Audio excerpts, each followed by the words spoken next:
Salut et bienvenue sur Cléboa Original et Tchamaluba officiel. Merci pour votre confiance et fidélité. Neb Sarabino toujours confiance et fidélité. Nabino et Sarabiso courage to servir Bino Nathan Oyo. Beaucoup la biso to servir Bino. Zalinga yo Bino Gradimouya. Autrement dit, le fils de la promesse en direct à la République démocratique du Congo.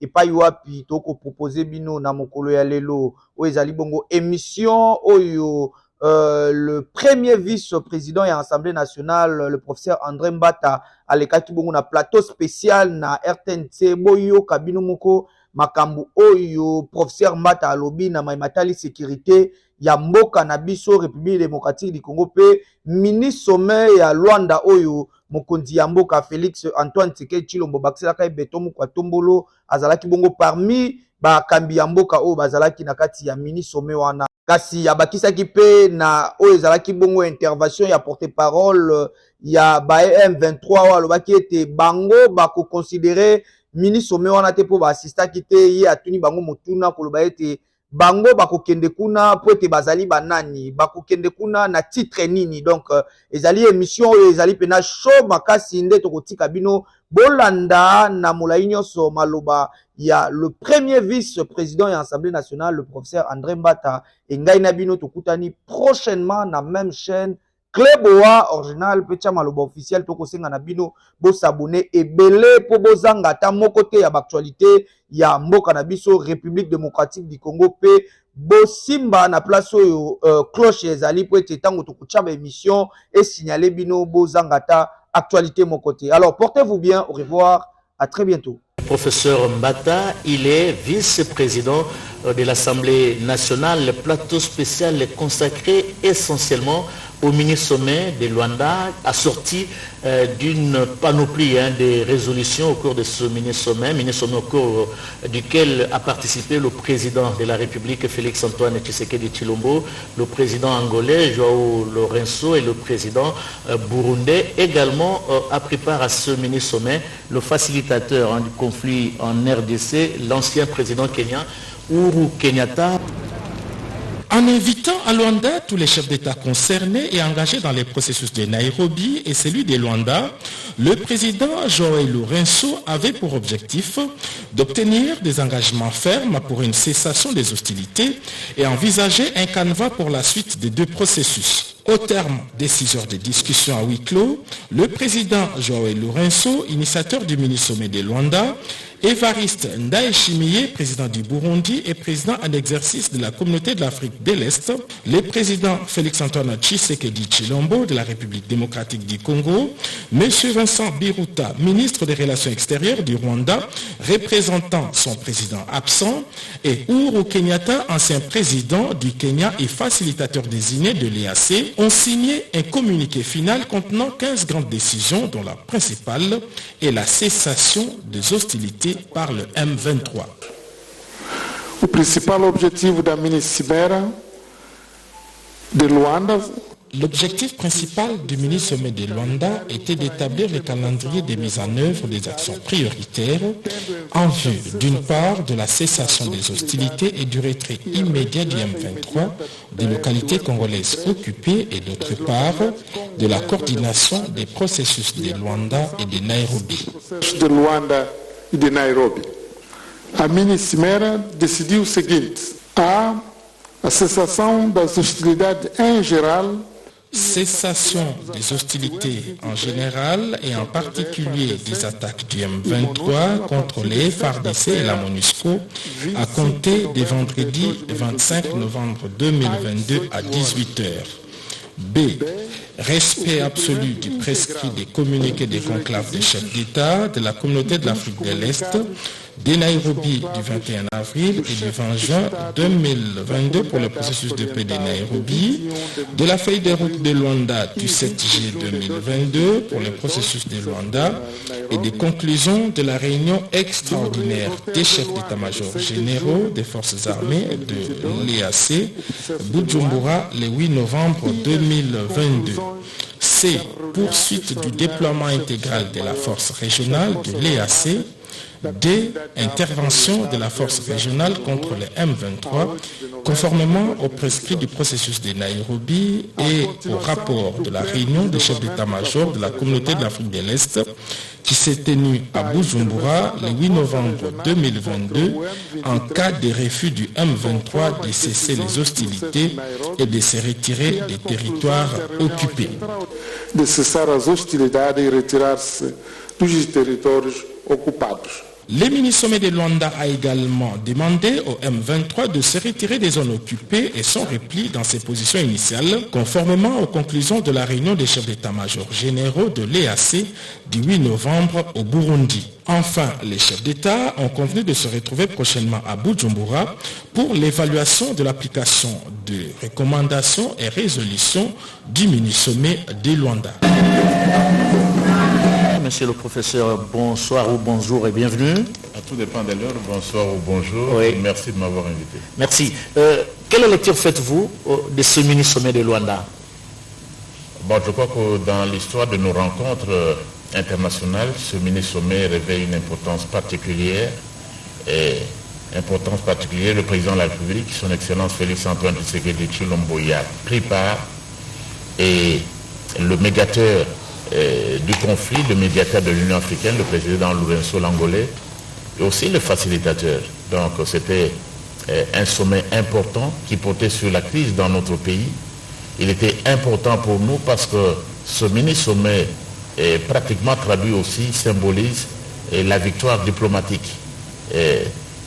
Avec cette diplomatie menée par le président Félix Tshisekedi, pour la première fois, on voit la communauté africaine qui sera suivie par la communauté internationale. On va se référer tout à l'heure aux différentes déclarations qui ont été produites. On a pris acte de la situation telle qu'elle se passe dans notre pays. L'agression rwandaise, même si le mot agression n'est pas apparu, mais c'est le langage diplomatique. Nous sommes victimes d'une agression du Rwanda à travers le M23, même si le terme n'a pas été repris. Et il a été demandé au Rwanda de cesser de soutenir le M23, ce groupe terroriste. Nous l'avons déclaré ainsi au niveau de l'Assemblée nationale et le gouvernement nous suit. Et il a été également décidé du retrait. Ils doivent se retirer de tous des territoires occupés. Eh bien, cette émission a une importance particulière parce qu'il y a jour J plus 2, jour J, et ça commence aujourd'hui. Et c'est aujourd'hui que le M23 doit en principe se retirer. Doit en principe, et on commence à compter à partir d'aujourd'hui. Donc je voulais résumer, c'était un mini-sommet très important pour nous parce qu'il a débouché sur des mesures concrètes et pour qu'il soit mis fin à cette agression rwandaise à travers le M23. Nous allons revenir sur le retrait du M23, mini-sommet très important, mais une absence remarquable, celle de Paul Kagame. Bon, il était absent parce que il doit avoir des raisons. Il y a des raisons pour lesquelles un chef d'État décide de s'absenter. Vous lui en tenez pas rigueur? On lui en tient pas rigueur. Dans tous les cas, le ministre des Affaires étrangères le représentait valablement. Il n'a pas voulu être là en personne, mais je sais et je devine que le président rwandais était déjà au courant. Dans tous les cas, ça se fait comme ça. Avant que le sommet, le communiqué tel que tout le monde l'a vu, on les distribue entre les chefs d'État. Oui. Tout le monde l'a vu. On a même vu une copie qui n'était pas bonne, qui a fuité, oui. Mais la vraie copie est sortie après. La vraie copie est sortie après avec des paraphes. Oui. Donc le président Kagame savait très bien ce à quoi le sommet allait déboucher. Et cette condamnation du M23, ce retrait, sûrement tout le monde sait qu'il a des relations. Le régime rwandais, le président Kagame a des relations avec ces marionnettes du M23. Et ce n'était pas de gaieté de cœur s'il devait assister à un mini-sommet qui décidait du retrait du M23 de tous les territoires occupés. Et tout le langage, tout ce qu'on a dit sur le M23. Il a même été dit que le Rwanda cesse de supporter le M23. Je crois que ça ne passait pas très bien auprès de lui. C'est pourquoi il a décidé de ne pas venir. Mais dans tous les cas, ça ne change rien. Il a été représenté par son ministre des Affaires étrangères. Et pour nous, ça ne change pas grand-chose. Ça ne change pas grand-chose, professeur, mais ce Kagame qui était tout feu, tout flamme pendant plus d'une vingtaine d'années, on le voyait partout au four et au moulin, mais de rendez-vous pareils, son absence est remarquable, comme je l'ai dit. Vous ne voyez pas que Kagame commence à se reprocher un peu quelque chose? Non, non seulement ça, c'est la RDC aussi. Donc depuis l'avènement du président Félix Tshisekedi, nous sommes présents sur la scène internationale. Et le Congo est de retour. Vraiment de retour. Vous voyez, le président Félix Tshisekedi, il est élu. Il sera, les mois qui suivaient, il était déjà président en exercice de l'Union africaine. Il a déjà dirigé combien d'organisations régionales, oui. Et la SADC, la CAC. Et c'est ça la présence. Ça, on ne l'avait pas vu sur l'ancien régime. L'ancien régime brillait par, bon, on était absent pratiquement. Et quand vous êtes absent, tout ce qu'on peut dire contre vous, vous ne faites qu'encaisser. Donc nous ne faisions qu'encaisser les coups. Nous n'étions pas là. Mais avec l'avènement du président Félix Tshisekedi, nous sommes présents sur la scène internationale et ça commence à porter des fruits.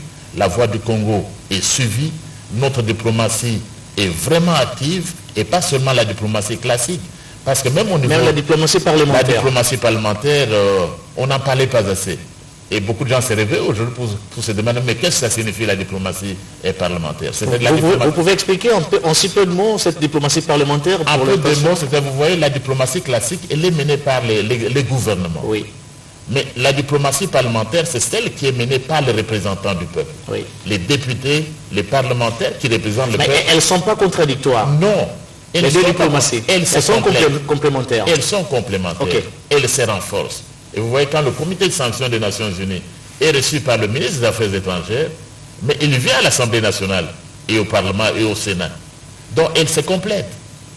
Et lorsque le ministre des Affaires étrangères reçoit les représentants des grandes puissances, nous les recevons également au niveau du Parlement pour leur faire entendre le langage du peuple. Il y a peut-être une certaine différence. Oui, au niveau du gouvernement, peut-être on porte des gants. On porte des gants, mais au niveau de l'Assemblée, il n'y a pas de gants qui sont portés. Nous n'avons pas de gants à porter lorsque notre peuple est malmené. Nous sommes les représentants de la nation. Nous ne connaissons pas ce langage trop sophistiqué. Un langage alambiqué des diplomates, on le reconnaît.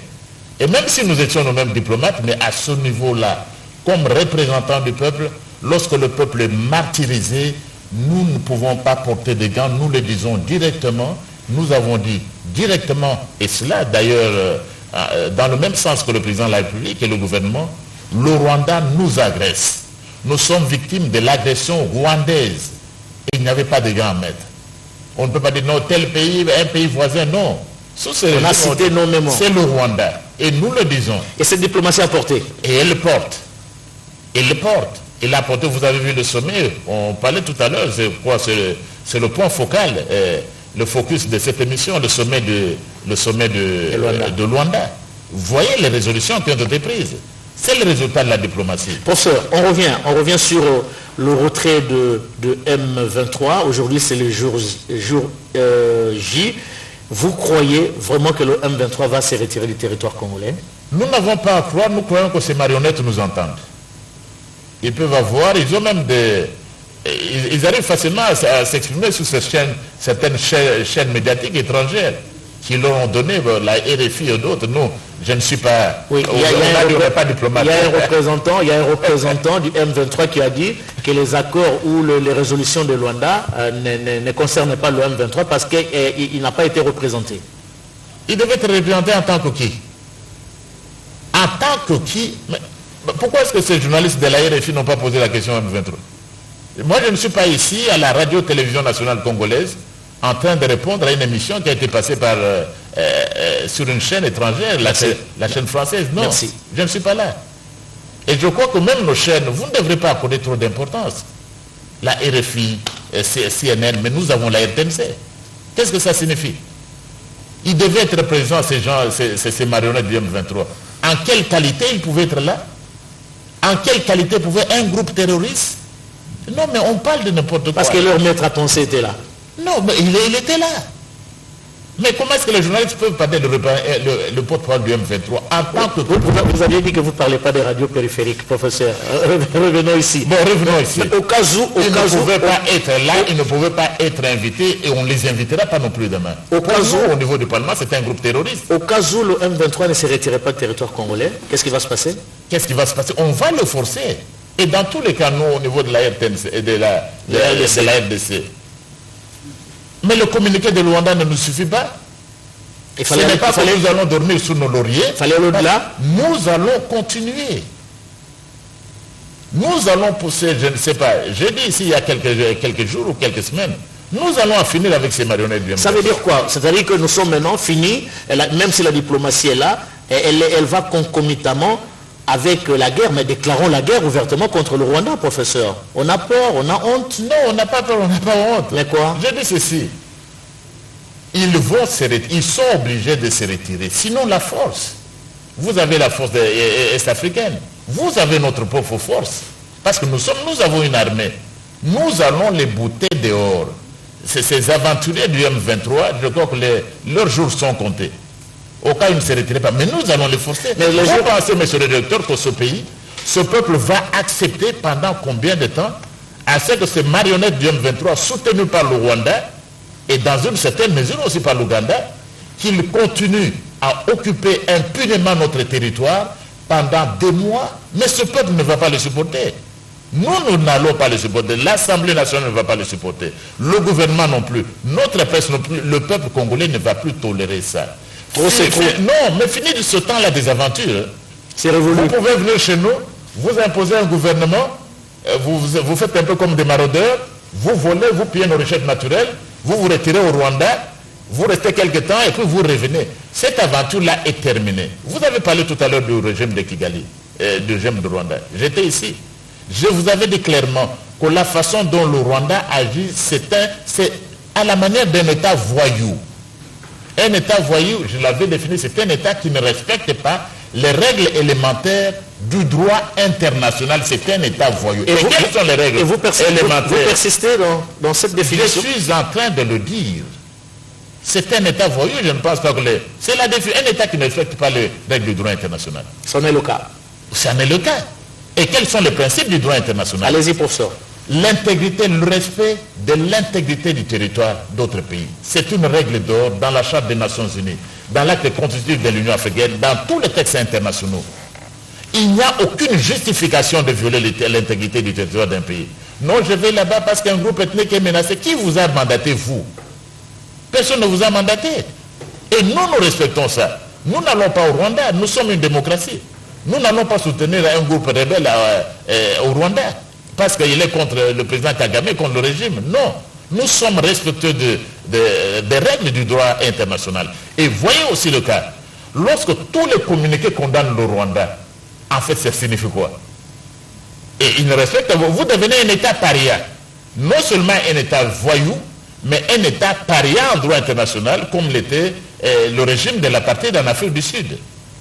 Et je crois, et pour la première fois, qui condamnait le Rwanda? Personne. Mais tout le monde était là aujourd'hui, le Rwanda. Oui. Il n'y a que quelques nations encore qui continuent. Mais pour combien de temps? Aujourd'hui, nous avons la réaction des États-Unis qui condamne. Nous avons la réaction de l'Union européenne qui condamne. Nous avons la réaction de l'Union africaine qui condamne et qui cite nommément le Rwanda. C'est un motif de fierté pour la République démocratique. Mais pour la diplomatie, nous devons être fiers de notre diplomatie. Nous devons être fiers de cette diplomatie du président Félix Tshisekedi, la manière dont il conduit la diplomatie. Nous devons être fiers de notre dirigeant. C'est la première fois. Parce que qu'est-ce qu'on nous disait? Au nom de la bonne... le Rwanda, c'est la bonne gouvernance. Personne. Mais aujourd'hui encore, combien d'États? Non, c'est un État, vous voyez, c'est en train de porter, ce n'est pas encore fini. Nous osons croire que le Rwanda, qui a paraphé le communiqué, le Rwanda va s'exécuter et dire à ces marionnettes du M23 de rentrer de là où ils les avaient transportés. C'est ce qu'a dit le communiqué d'ailleurs. Oui. Ils doivent rentrer d'où ils sont venus. Le régime de Rwanda doit les ramener, ces marionnettes, là où ils les avaient pris pour faire cette énième aventure à RDC. Mais attention, les aventures, ça ne réussit pas toujours. Ça, c'est l'une des aventures les plus malheureuses que le régime du président Kagame aura commises. Il n'y aura pas de voie de non-retour. Et en réalité, qu'est-ce qui se passe dans la région des Grands Lacs? Dans la région des Grands Lacs, c'est Conrad, un auteur là, qui avait bien écrit un titre, un livre très intéressant. Qui dit quoi? Au cœur des ténèbres. Au cœur des ténèbres. C'est comme ça qu'il qualifiait les Grands Lacs. Alors qu'on veut amener la lumière, le régime du Rwanda veut nous maintenir dans les ténèbres. Et c'est ça ce qui se passe. Mais la RDC n'y est pas, même si elle fait partie de la sous-région des Grands Lacs. Non, nous faisons partie de la région des Grands Lacs. Oui. Nous voulons amener la lumière dans les Grands Lacs. Et notamment, nous voulons amener la démocratie. Nous sommes un État démocratique. Départ même le discours, on ne peut plus élégant du président de la République qui demande au Rwanda de cesser, à Kagame, pardon, de cesser ce qu'il est en train de faire. Est-ce qu'aujourd'hui vraiment on peut être encore dans cette logique d'une guerre d'État-État, monsieur le professeur? Non, mais ça n'existe pas. Mais le temps est révolu. C'est médiéval. Oui, est-ce que c'est médiéval? Il faut rentrer à l'Antiquité parce que médiéval c'était déjà assez développé. Oui. Mais non, mais c'est dépassé. Et ces dirigeants qui s'obstinent, ils croient que vous allez envahir un pays d'autrui. Vous allez imposer des dirigeants. Ça n'arrivera plus. Le temps est révolu. Le temps de l'AFDL, vous croyez que vous allez amener une armée de marionnettes? Ils vont arriver à Goma. À partir de Goma, on négocie. Non, ça n'arrivera plus. Ça n'arrivera plus. Nous n'allons pas le tolérer. Et ce pays se relève. Ce pays se relève, je crois, je me souviens encore de ce que le président Tibantou Ngagne, l'ancien président burundais, oui.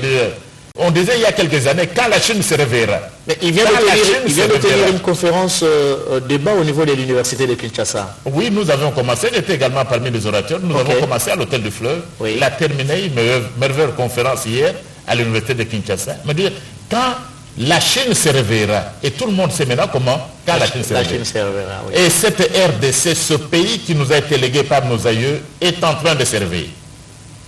Il est en train de se réveiller, et le monde va voir, dans les années qui viennent, ce que ça signifie, la renaissance ou l'éveil du grand, le géant qui se réveille. Ce géant sur lequel vous pouvez avoir des insectes, vous voyez un peu l'image des éléphants. Ça se rappelle. Quand l'éléphant dort, vous voyez des insectes, des petits pays qui viennent s'asseoir sur l'éléphant, il croit qu'il est mort. Eh bien, l'éléphant, quand il se met debout, ce ne sera pas, malheureusement, ou heureusement, ce ne sera pas pour faire la guerre aux autres, mais ce sera pour contribuer à la renaissance africaine, parce que l'Afrique ne peut pas se développer, cette Afrique ne peut pas se mettre debout, on ne peut pas parler de la renaissance africaine sans l'éveil du Congo. Et l'Afrique que nous voulons, si vous voyez très bien, dans les instruments de l'Union africaine, il y a la déclaration de l'Union africaine, le plan pour l'année 2063, l'Afrique que nous voulons. L'Afrique que nous voulons, c'est une Afrique prospère, c'est une Afrique qui s'impose dans le Conseil des Nations, c'est une Afrique de la démocratie, de l'état de droit. Eh bien, cette Afrique que nous voulons ne peut pas se mettre debout, ne peut pas se mettre en place sans la RDC et sans une RDC debout. Heureusement, avec le président Félix Tshisekedi, nous sommes en train de contribuer au relèvement, à ce que cette RDC se mette debout. Et c'est d'ailleurs conforme aussi à notre hymne national, debout Congolais. Debout Congolais comme individu, mais ici c'est debout la RDC. Je crois que toutes ces choses sont en harmonie. Mais ce réveil du géant qu'est la République démocratique du Congo, professeur, c'est pas trop risqué pour les dirigeants du pays que vous êtes? Non, mais c'est ce que nous voulons. Nous sommes obligés à y arriver. Nous bâtirons un pays plus beau qu'avant. Vous-même, vos enfants, tout le monde, chaque matin nous chantons. Ils seront bénéficiaires. Nous bâtirons un pays plus beau qu'avant. Et l'histoire nous jugera. Cette génération qui est la nôtre, cette génération qui est celle du président Félix Tshisekedi, de tous les Congolais, cette génération doit contribuer à cela. Nous bâtirons un pays plus beau qu'avant, c'est un impératif. Parce que très souvent les gens posent des questions, mais pourquoi toujours les futurs? Mais le langage est souvent différent en droit. Nous bâtirons, il faut l'entendre comme étant un impératif. Nous devons bâtir un pays plus beau qu'avant. Et nous devons commencer. Nous sommes condamnés à y être. Au contraire, ce sera à notre crédit, ce n'est pas un danger.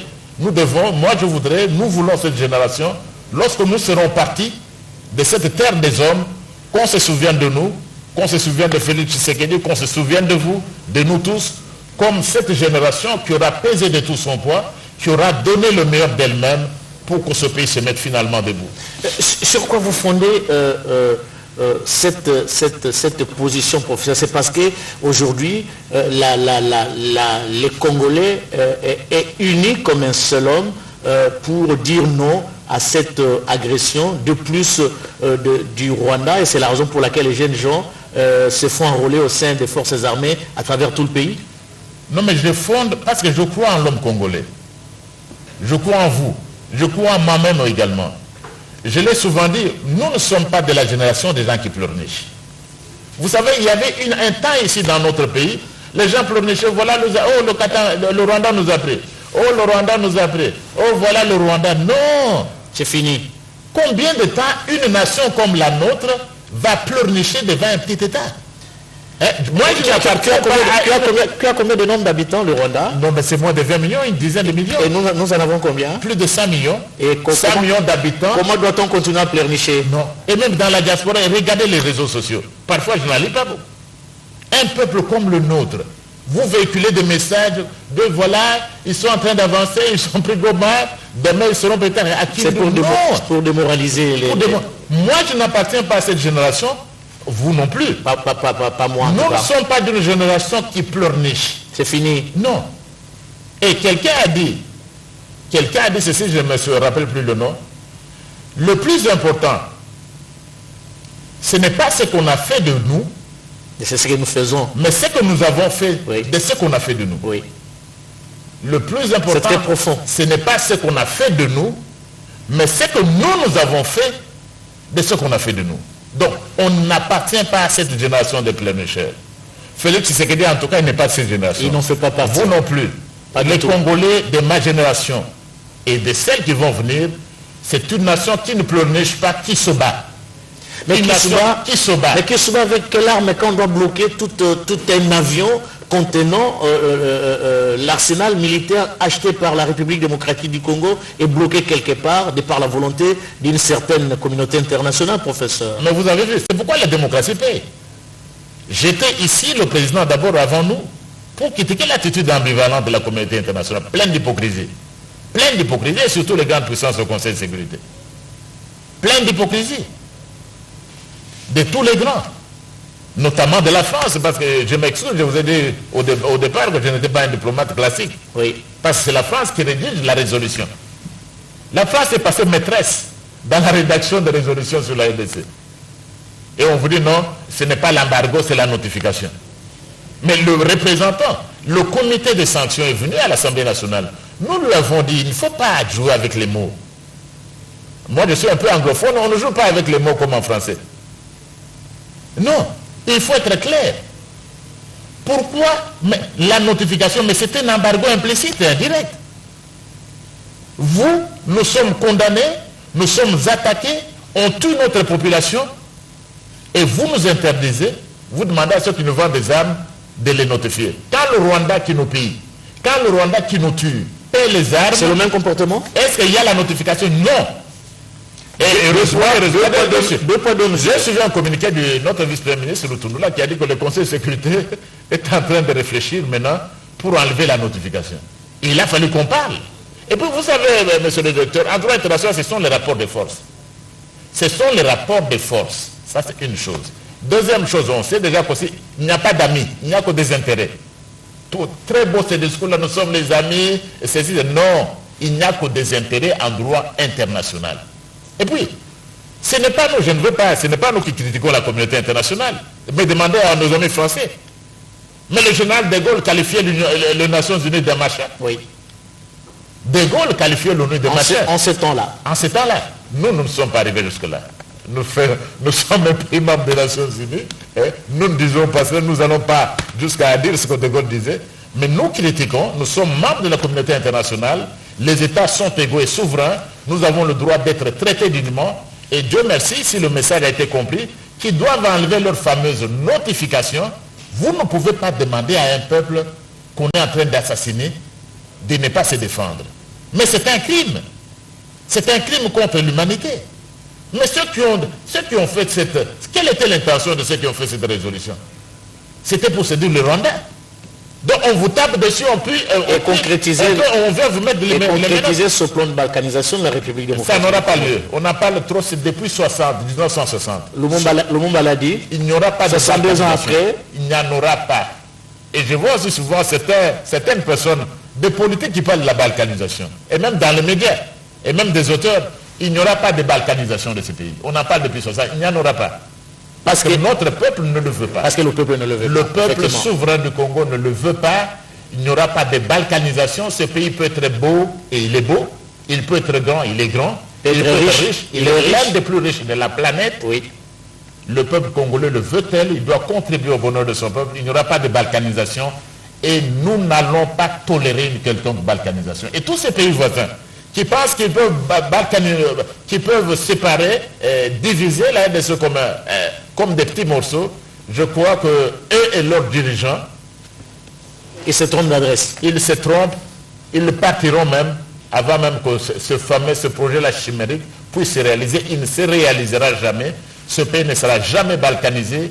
C'est notre pays, Dieu nous l'a donné, et nous allons contribuer à faire l'une des plus grandes puissances, non seulement sur le continent, mais dans le monde. Écoutez, professeur, on parle un peu de cette force des États de l'Afrique de l'Est et qui est déjà sur place au niveau de la province du Nord Kivu, avec la présence des troupes kenyanes qui y sont déjà. Il y a le Burundi qui va envoyer ses troupes, l'Ouganda également. Le Burundi a déjà envoyé. Ah, les troupes sont là. Oui, je suis peut-être en retard, veuillez m'en excuser. Mais alors, quel rôle va jouer cette force aux côtés des forces armées de la République démocratique du Congo, mais sans toutefois exclure que parmi les résolutions, on parle également de la présence des troupes des Nations Unies, de la MONUSCO. Bon, et donc, moi je voudrais dire ceci. Nous avons un communiqué, et plusieurs communiqués. Et l'importance du communiqué de Luanda, c'est lequel? Celui qui le fait, c'est le médiateur de l'Union africaine. Le président angolais. Le président angolais. João Lourenço. Oui, de l'Union africaine, oui. Les 55 États qui s'expriment. Oui, les 55 États, sauf le Rwanda évidemment, qui s'expriment et qui disent ce qu'ils ont dit du Rwanda et du M23. Et puis vous avez le facilitateur de la communauté est-africaine, de tous ces pays-là, Uhuru Kenyatta, qui est là, qui s'exprime. C'est pour la première fois que les deux processus se rencontrent pour en faire un communiqué. Pour en faire un communiqué, vous avez vu parce que c'est ça, et les Nations Unies prennent, et l'Union Européenne prennent, et les États-Unis ont pris. Il faut féliciter les Américains, parce qu'ils ont aussi beaucoup attendu. Oui. Pour la première fois, les États-Unis disent des choses, s'adressent au Rwanda comme un pays agresseur, même s'ils n'utilisent pas les mots. Que le Rwanda doit s'arrêter, ça c'est du nouveau. Parce qu'en fait, pour Kagame, le régime de Kagame était utilisé pour faire tomber Mobutu et les autres. Ils étaient présentés comme les dirigeants modèles pendant des années. Mais cette période-là, malheureusement, est révolue. Mais ce qu'il faut comprendre dans l'histoire, et vous l'avez appris avec moi, quand nous étions à l'école primaire, il y a toujours dans la vie des nations, dans la vie des royaumes, des républiques, il y a un temps de naissance, il y a une sorte d'apogée, et puis une décadence. C'est la décadence. Je voudrais vous dire que le régime du Rwanda est entré dans la décadence. Fini l'apogée. Et puis vous savez, dans la décadence, quand vous avez quitté l'apogée, vous êtes incliné dans la décadence, plus rien ne se redresse. C'est comme un arbre. Et ça en est le cas. Ça en est le cas. On est en train d'aller là. Fini l'apogée. Tous ces discours-là, vous pouvez reprendre les mots, ressasser les discours. Non. Ils sont entrés, ce régime est entré dans la phase de la décadence et il en sera ainsi. Professeur, je voudrais que l'opinion puisse savoir une chose. La République démocratique du Congo a des problèmes avec le Rwandais ou a des problèmes avec le régime de Kagame? Non, mais c'est avec le régime de Kagame. Pas avec le Rwandais. Je vais vous dire une chose, j'étais une fois à Kigali, et comme expert de l'Union africaine, et on sait à Kigali ce que j'avais pu dire à Kigali même. C'est-à-dire, il y a des choses qu'on ne dit pas parce qu'on est ici. J'étais représentant expert de l'Union africaine, j'ai parlé de l'état de droit au Rwanda. Et j'ai dit, me trouvant à Kigali, qu'il n'y avait pas de liberté de presse. Sous Kagame? Sous Kagame. Évidemment, je pouvais être couvert, quand même, c'était un journaliste, expert de l'Union africaine, on ne peut pas lui faire du mal. Oui. Mais ce langage reste le même. Et nous avons à Kigali plus de 30 000 Congolais. Qui y vivent? Qui vivent en ce moment à Kigali. Ils enseignent, ils sont dans les écoles, ils sont même dans les clubs de football, nous en avons. Nous n'avons pas de problème avec le peuple rwandais qui est un pays frère. Mais le problème, c'est avec le régime. Donc, ce discours de xénophobie, c'est un faux discours. C'est un faux discours. Nous n'avons pas de problème avec le Rwandais. Ils sont ici à Kinshasa, nous sommes avec eux. Ils sont partout dans le pays. Nous n'avons jamais... Ça, c'est un faux discours. La xénophobie contre pourquoi? Le problème, c'est avec le Rwanda. Le régime rwandais. Oui. C'est un régime d'abord autoritaire, dictatorial, et c'est pourquoi à ceux qui nous prêchent les pays des droits de l'homme. Mais vous êtes un pays des droits de l'homme, vous soutenez un régime qui ne respecte même pas les droits de l'homme. Et vous leur donnez même des avantages. Composé de tous ceux qui sont minoritaires au Rwanda, et les Hutus sont effacés. C'est terrible. Et la démocratie, on n'en parle pas. Et nous allons aller aux élections. Il y a combien de partis politiques au Rwanda? Je ne sais. Bon, il n'y a qu'un seul qui existe. Qui existe. Les autres sont dans la clandestinité. Dans la clandestinité. Est-ce que vous trouvez ça normal? Mais ce n'est pas normal. Il faut demander à ceux qui viennent prêcher la démocratie. J'allais évoquer un cas. Allez-y. Le président Kadima avec la CENI, c'est demain, je crois. Oui. Nous aurons un calendrier des élections. Et nous l'avons dit dès le départ. Vous vous souvenez quand j'ai dit déjà quoi la commission paritaire, c'était toujours dans les médias. Mais pourquoi vous faites le forcing? Pourquoi est-ce que vous êtes pressé? Les gens ne comprenaient pas. On ne faisait pas de forcing, l'Assemblée nationale ne faisait pas le forcing. Nous sommes respectueux des textes. Nous avons un régime, nous devons aller aux élections. Et nous irons aux élections. Mais les prochaines élections au Rwanda, c'est quand? Alors chez nos voisins. Nous sommes pratiquement aujourd'hui, je dirais, l'unique pays démocratique dans la région des Grands Lacs. L'unique. Les prochaines élections au Rwanda, c'est quand? 2035, il peut rester jusqu'à... Est-ce que vous avez la communauté internationale? Les mêmes qui circulent chez nous pour vous dire allez aux élections? Non, nous n'irons pas aux élections par mimétisme parce que vous nous le dites. Nous irons aux élections parce que nous nous appelons depuis l'indépendance République démocratique du Congo. C'est dans notre ADN. Et on doit respecter la Constitution. Nous respectons notre Constitution. Nous n'irons pas aux élections parce que vous nous faites des pressions. Non. C'est dans nos gènes. Déjà, nos aïeux, lorsque nous sommes parvenus à l'indépendance, ils ont dit que ce pays sera une république démocratique. Demain, le président de la CENI publie le calendrier électoral. Vous y croyez, avec ce décor, que les élections auront bel et bien lieu en 2023? Ils auront lieu. Parce que nous mettrons fin, je l'ai déjà dit. Ces marionnettes du 2023, vous n'en entendrez plus parler dans quelques jours. Non. On a fini là, on va finir bientôt. Et notre peuple doit garder cette... On va en finir bientôt. Et là où ils sont ici, ils nous suivent, ils suivent aussi la RTNC. Si vous êtes dans la forêt, si vous avez un porte-parole qui a élu domicile à Paris ou à Londres, messieurs, ils n'ont pas beaucoup de dames. Ils nous enregistrent toujours. Hein, oui. Nous allons en finir avec vous, les marionnettes du M23 soutenues par le Rwanda. Nous allons rétablir l'intégrité du territoire national. And we shall not falter, comme disaient les Américains. Traduction. Nous n'allons pas lésiner sous les moyens. Nous n'allons pas trembler. Donc de la même façon, ce discours va s'exprimer dans les faits. Nous n'allons pas vous laisser une seule partie de notre territoire. On vous a demandé de vous retirer, que vous ne pouvez même pas être présent, comme qui, à Luanda. Retirez-vous, rentrez d'où vous êtes venus, parce que nous allons mettre un terme à l'agression rwandaise à travers les marionnettes du M23. Très bien. Il y a une position un peu, on ne peut plus floue, c'est celle de la francophonie. Nous avions salué la position des États-Unis, la position de l'Union africaine, la position de l'Union européenne, mais la francophonie qui a vu son sommet se tenir à Djeba, nous sommes en Tunisie, était quand même un peu mitigée et pour se prononcer sur le cas de cette agression de la République démocratique du Congo. Nous avions suivi l'interview accordée par la secrétaire générale de la francophonie, qui est d'ailleurs une Rwandaise. Elle était vraiment floue. Comment vous trouvez cette position mitigée de la francophonie face à cette agression dans un pays qui occupe, si pas la première ou la deuxième place, au niveau des pays qui ont en commun l'usage de la langue française? Voilà, merci pour la question. Je crois que cette diplomatie parlementaire sous la présidence évidemment du président Bosso, qui est le speaker, le président de l'Assemblée nationale. Ma première mission dans le cadre de la diplomatie parlementaire, c'était à Rabat au Maroc. En quoi faisant? C'était l'Assemblée générale des parlements francophones. Nous étions arrivés en retard et j'avais parlé de l'agression rwandaise. Et j'étais clair. J'avais dit ceci, que la France, que cette génération, nous risquons d'interroger notre présence à la francophonie. Je l'avais dit à Rabat. Et je vous l'ai dit, on pourra m'excuser, est-ce qu'il y a moyen? Il y a lieu de demander des excuses, je ne pense pas. La diplomatie parlementaire, nous ne sommes pas diplomates. Nous ne connaissons pas vos beaux mots là francophones pour cacher les choses. Vous voyez le flou, vous allez dire non, c'est vrai. Non, je parle le langage de mon peuple comme représentant de la nation. Mais nous risquons d'interroger notre appartenance à la francophonie. Le Rwanda n'est pas francophone. Vous lui donnez le poste de secrétaire général parce que vous voulez plaire. Et après, vous voulez vous improviser médiateur. Et puis après, vous allez fabriquer les résolutions.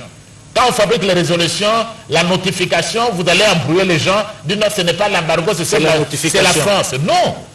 La France des droits de l'homme. Cette France de l'égalité. Cette France de l'égalité, de la fraternité, bon, le modèle. Mais pourquoi ça ne s'applique pas pour condamner le Rwanda? Quand on veut les droits de l'homme, toute une nation devient muette. Non, vous m'excuserez, j'espère que les collègues, nous avons d'ailleurs établi un groupe d'amitié entre les parlementaires congolais, les parlementaires français. Où certaines vérités se disent. Ce sont des amis se disent la vérité. Oui. Mais la France des droits de l'homme, vous appelez le modèle. Où est le modèle quand on tue les Congolais? Et vous soutenez l'agresseur? Où est le modèle? Non. C'est très très dangereux. Nous restons dans la francophonie, mais les années qui viennent, nous risquons d'interroger notre présence à la francophonie. Il y a même un groupe de sénateurs, hein, pas des sénateurs d'un groupe, il y a les sénats qui s'est prononcé, et pour dire qu'il faut privilégier apprendre une autre langue que la langue française, parce qu'on n'en tire pas tellement profit de notre présence au niveau de la francophonie. Mais ils ont raison. Moi, j'étais parmi les tout premiers à dire qu'il faut une révision constitutionnelle. Pas une révision constitutionnelle pour donner un troisième mandat à un président qui est fait mandat, qui ne peut plus revenir. Parce que la langue française, parce que la langue française, parce que la langue française, c'est une langue officielle qui est reconnue par la Constitution. L'article 1er dit le français est la langue nationale. Le Chiluba, Lingala, Kikongo et les autres sont les langues nationales. Non, le français, la langue officielle. Les autres, les Chiluba, Kikongo sont nationales. J'ai toujours demandé, la prochaine fois qu'on va réviser la Constitution, je serai parmi les tout premiers à dire qu'on commence par le premier article. C'est-à-dire, comment vous pouvez, 60 ans, et nous avons des patriotes, des nationalistes dans ce pays, 60 ans après l'indépendance, vous donnez à une langue étrangère un statut supérieur à vos langues nationales. Jusque dans la Constitution. Dans la Constitution. Donc, et maintenant on est en berlificoté, professeur. Officiel et supérieur au national. Oui. Une langue étrangère. Je ne parle pas que du français, je pouvais dire la même chose de l'anglais. Oui. La langue de la colonisation, une langue étrangère, vous lui donnez un statut qui dépasse le statut de Chiluba, Lingala, de Kikongo, Swahili, vos langues nationales. Mais on devrait faire comme les Sud-Africains. Vous voyez ce que les Sud-Africains ont fait? Ils ont fait quoi? Les langues officielles sont le zoulou, l'anglais, l'afrikaans, toutes les langues sud-africaines. Même statut, même niveau. Et il faut même mieux. Il n'y a pas d'hégémonie. Non, il n'y a pas d'hégémonie. Et d'ailleurs quoi? C'est très intéressant. Bon, je ne le dis pas parce que je suis professeur extraordinaire à l'Université d'Afrique du Sud, que je loue l'Afrique du Sud. Mais au Parlement sud-africain, je peux, comme je vais, nous avons une plénière tout à l'heure, je m'explique directement en zoulou. C'est à vous de chercher les interprètes. Ok. Je m'exprime directement, alors que je connais l'anglais. Je ne m'exprime qu'en zoulou. Et j'ai fini mon débat. Professeur, est-ce que vous croyez que votre démarche, vous croyez que votre démarche sera suivie? Elle sera suivie. Elle sera suivie lorsque nous réviserons la Constitution. On ne peut pas donner à une langue étrangère, s'il vous plaît, un statut supérieur aux langues nationales. 60 ans après l'indépendance. S'il vous plaît. Non. Bon, professeur, écoutez. Donc, et tout ça, ça va faire partie de la renaissance du Grand Congo. Merci. Mais à ce sommet de la francophonie, la République démocratique du Congo y a été représentée par le Premier ministre Jean-Michel Sama-Lukonde. Mais il y a une attitude que tous les Congolais ont saluée. Je ne sais pas si ça sera aussi votre cas. Il a refusé de poser avec Paul Kagame dans une photo de famille. Vous avez apprécié? Mais j'avais apprécié. Il faut féliciter et remercier. Féliciter le Premier ministre pour cette attitude courageuse. Non, mais comment? Comment vous allez saluer, vous mettre à côté de quelqu'un qui massacre votre population? On a critiqué, on l'a suivi. Monsieur le Premier ministre, ça c'est un geste louable. Je crois que la prochaine fois que vous viendrez à l'Assemblée nationale, on va d'abord vous applaudir pour cela. Donc il faut être courageux. Nous sommes un grand peuple. Dites-moi un peu, qu'on signifie la francophonie sans la RDC? Mais nous sommes le pays le plus vaste, le plus grand pays francophone du monde. Nos amis français doivent nous respecter. Et on en bénéficie quoi? À part cette grandeur... Nous sommes encore là, on doit nous respecter. Et la France, parce que c'est elle qui mijote tout dans la France, elle doit respecter la RDC. Sinon, les années qui viennent, on risque de reconsidérer, je l'avais dit, je parle à un titre personnel.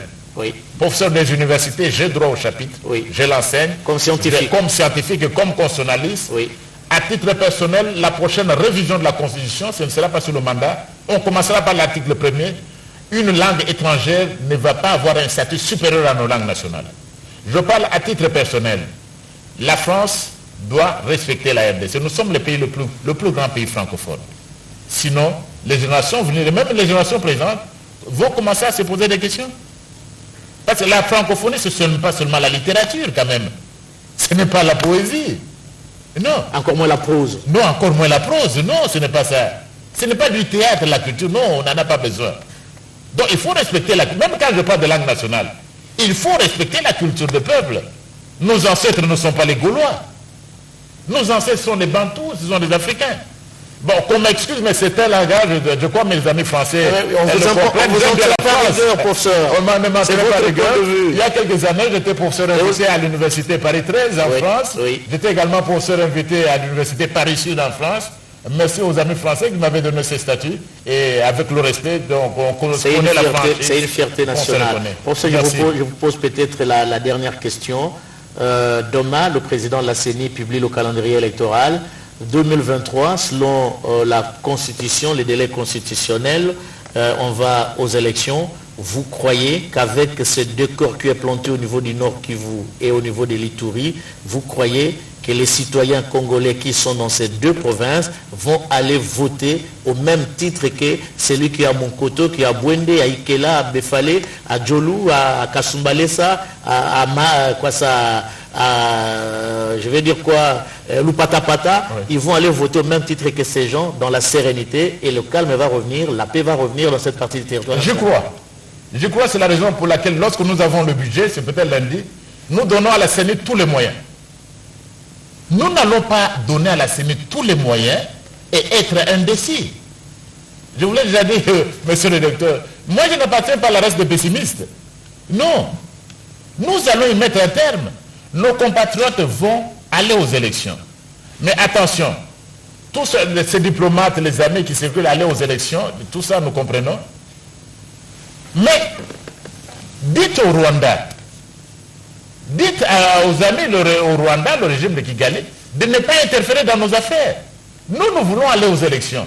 Qui nous laisse tranquilles. Qui nous laisse tranquilles, nous voulons aller aux élections. Nous n'avons pas besoin, ce régime du président Félix Tshisekedi n'a pas besoin de prétextes, comme les anciens. Non, le régime du président Félix Tshisekedi n'a pas besoin de prétextes. Oh voilà, il y avait Bunagana, nous mettons les élections en 2025. Non, on n'a pas besoin de prétextes. Nous voulons aller aux élections et nous allons y arriver. C'est pourquoi l'Assemblée nationale met tous les moyens. Nous devons aller aux élections.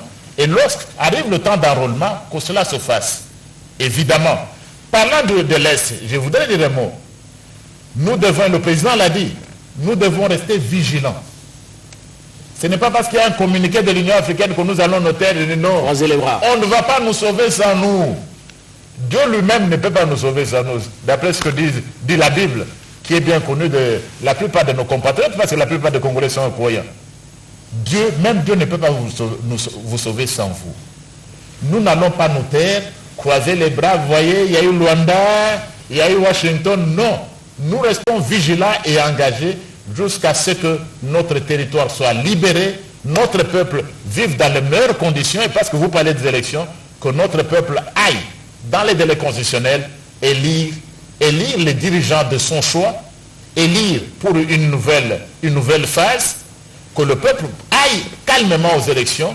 Et nous, au niveau, nous savons comme politique que lorsque le peuple ira, il votera pour cet homme à la présidence qui a suscité le Rwanda directement et qui aura mis fin à la guerre et qui va y mettre fin. Professeur, ça sera peut-être le mot de la fin pour cette émission parce que nous aurons d'autres occasions de vous recevoir. Vous êtes un homme des médias. Un petit mot à cette population en errance dans la province du Nord Kivu qui est victime des atrocités et de cette agression rwandaise dans cette partie du territoire national. Bon, très bien. Nous ne sommes pas la RDC sans le Kivu, sans Bunagana, sans l'Ituri. Nous ne sommes pas la RDC. Donc, ce qui est ressenti là-bas, quoi qu'en disent certains politiciens, c'est ressenti dans tous les coins de la République démocratique du Congo. Ce que vivent les compatriotes est ressenti fermement à l'Assemblée nationale. C'est pourquoi, par exemple, nous avons déclaré le M23 groupe terroriste. Nous le ressentons, nous comprenons les peines qu'ils endurent, mais nous sommes ensemble, mais nous ne vous laissons pas. Nous allons nous battre.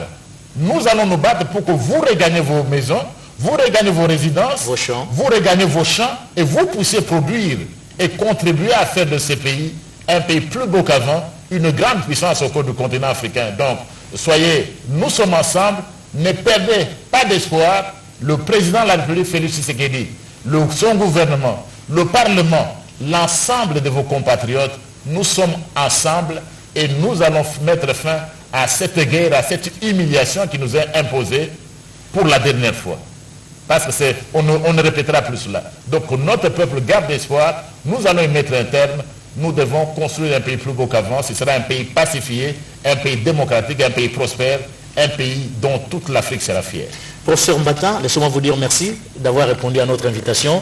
Autant je vous remercie, autant je remercie toute l'équipe technique de la RTNC, chapeautée par Patrick Kachala. Autant également je remercie Robert Ndaye pour la coordination. Grand merci à vous très chers téléspectateurs de nous avoir suivis. Grand sera pour moi le plaisir de vous retrouver, pourquoi pas dans une autre émission plateau spécial avec les profs ou avec quelqu'un d'autre. Nous sommes là pour servir la nation. Merci et bonsoir chez vous.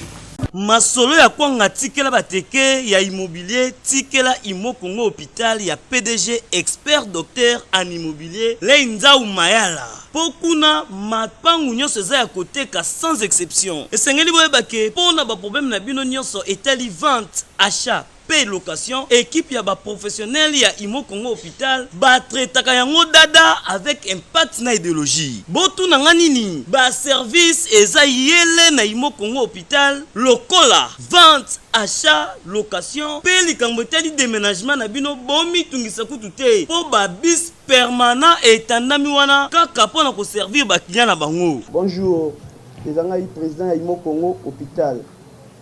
Bien hôpital pour la nini.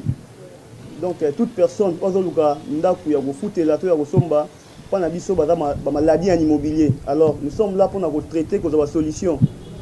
Muto ozoluka villa, concession, terrain vide, même en location ou bien achat. Donc moi et mon équipe nous sommes disponibles pour nous avoir la solution. Faites-nous savoir tous vos besoins immobiliers et nous nous chargerons du reste. Imo Congo nyonso ya koteka sans exception. Mapango nyonso eza ya koteka sans exception. Wana route de Matadi, beaucoup d'infirmières, infirmières bazali, bakoyamba bino bakosala musala comme il faut. To bengi bino ebele ba maman ba papa, ozala posa achat, vente, location. Toza wana pona kopesa bino ba solution ya ebele.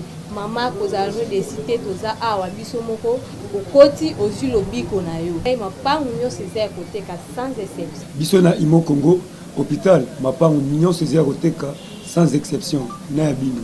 Ya solo bondi melanga masolo ya immobilier botikela yango Imo Congo hôpital. Pokuna mapangu nyonso eza ya koteka sans exception. Kodutete na ya bino peza ya koteka.